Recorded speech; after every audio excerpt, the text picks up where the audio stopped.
Tension was already building ahead of the next Old Firm showdown, but a late development has added an unexpected edge to the occasion. With both sides locked in preparation for one of the biggest fixtures in Scottish football, attention has suddenly shifted off the pitch. As anticipation grows, a fresh twist has emerged that could subtly influence the narrative going into the clash, and ensure the spotlight burns even brighter before a ball is kicked. Let's break this down in today's video, along with all the other Rangers news from the last 24 hours. There is so much to discuss in today's video, so be sure to like the video and subscribe to the channel for daily Rangers content. But first, Chris Boyd reckons Rangers' lack of a reliable centre-forward could come back to haunt them in the closing stages of the Premiership title race. Danny Roll's side fell 4 points adrift of leaders Hearts on Sunday as they were forced to come from 2 goals down to salvage a draw at Livingston. Manny Fernandez scored 9 minutes from time before Mikey Moore denied the Lions a famous win. Rangers created enough chances to win the match comfortably, but a combination of poor finishing in the final third and the form of keeper Jerome Pryor left Roll frustrated. A controversial moment that saw Livingston escape without punishment for a foul on Moore didn't help Rangers' cause. The German started Youssef Chamiti, the hat-trick hero against Hearts the previous weekend, and introduced Ryan Aderi and Bojan Miovski off the bench. And former Ibrox striker Boyd fears the lack of cutting edge through the middle will prove costly in the final 10 fixtures. I think even if you go back to the Motherwell game as well, you take that big chance just before halftime, I think it's got to be a goal, Boyd said of Chamiti. I'm not quite sure that the exact amount of attempts that Rangers had. I think it was around about 31-32 attempts on goal. I think only 1 or 2 were by your main number 9. It would be a problem, I think, if you're creating that amount of chances. Listen, the game's changed. The modern day striker wants to run about here and everywhere. I'll never ever get it into my head, especially if you're at one of our big 2, and I'll include Hearts in this as well. I don't see Lawrence Shankland charging about all over the pitch. I see him working in a line towards the middle of the goal, whether he's dropping off 10 or 15 yards to link the play, but he'll always be in an area where he can affect the game towards the goal, because that's his role and responsibility. If you are the number 9 or the central striker for a club that is going to create the chances that Rangers, Celtic and Hearts are creating, I feel as if you have to do your work between the 18-yard box. But a lot of the time, it doesn't seem to be the case right now. I think Rangers' lack of a natural number 9 that's going to score goals right now could come back to haunt them.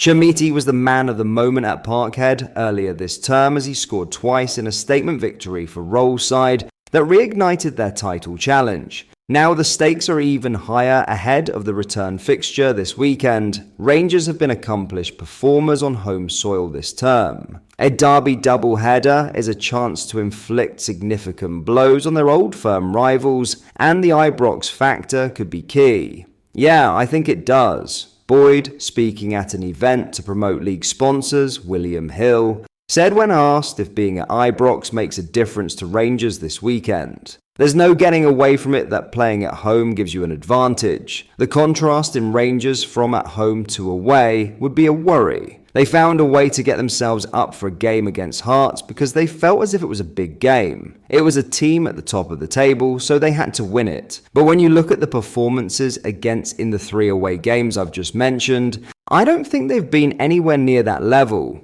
Whether there's an attitude where you think I'm just going to rock up and you're going to win the game, I don't know. Whether there's a pressure at being at home, you have to show a full house that you're good enough to be there, whatever. But Rangers have to find that, I don't want to say balance, but they have to find something from within the group that they can start to get the same performance away from home as what they're getting at home.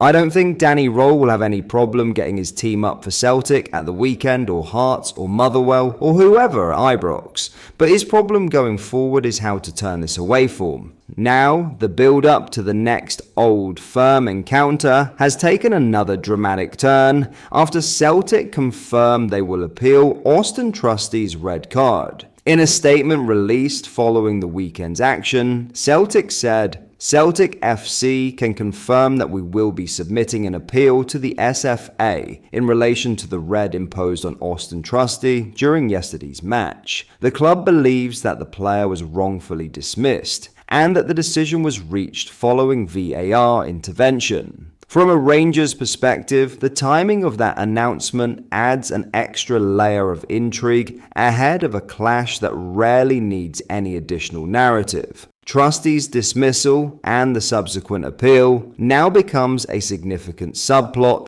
in the run-up to the Old Firm fixture. Should the appeal succeed, Celtic would retain a key defensive option for one of the biggest matches of the domestic calendar. If it fails, they could be forced into a reshuffle at the back. For Rangers, the situation presents both uncertainty and opportunity. The Ibrox side will already have been deep into their preparation, analysing Celtic's recent performances and identifying potential weaknesses. Trusty's presence or absence changes the dynamic. He has been a regular figure in their defensive structure, and losing him would inevitably alter their shape, balance, and selection choices. At the same time, Rangers cannot afford to become distracted by external developments. The focus inside the training ground will be firmly on their own standards, game plan, and discipline. Old Firm matches are often decided by fine margins, a lapse in concentration, a set piece, a moment of composure in a hostile atmosphere.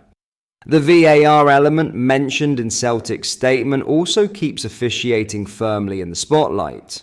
Decisions in these fixtures are always scrutinised, and the debate around intervention thresholds and consistency is unlikely to fade anytime soon. From Rangers' viewpoint, the expectation will simply be for clarity and fairness, no controversy, no distractions, just a match decided by the players on the pitch. What this development unquestionably does is intensify the psychological edge ahead of kickoff. Appeals of this nature can rally a dressing room. Celtic may use it as motivation, framing the situation as adversity to overcome.